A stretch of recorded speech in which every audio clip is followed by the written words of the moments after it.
وفي كل منازل الحج يكثر من الصلاة والسلام على سيدنا محمد.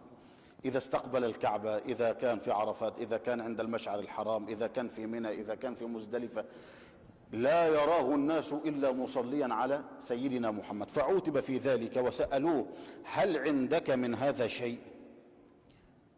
قال: لقد حدث لي حدث عجيب. كنت أحج عاما مع أبي،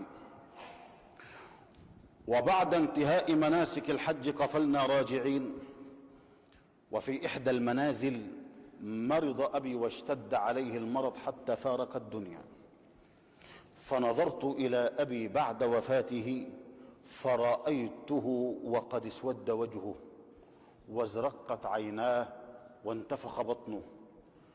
قال: فحزنت حتى كاد الحزن يقتلني، فغلبني النوم، فرأيت رسول الله صلى الله عليه وسلم في المنام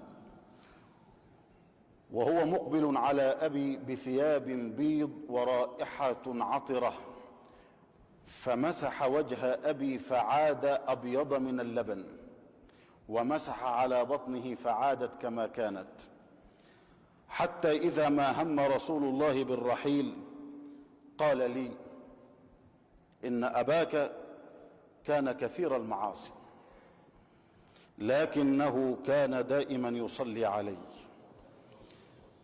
حتى إذا ما نزل به ما نزل استغاث بي، وأنا غياث من أكثر الصلاة عليه، عليه الصلاة والسلام. أيها الإخوة، بابنا إلى الله سيدنا محمد.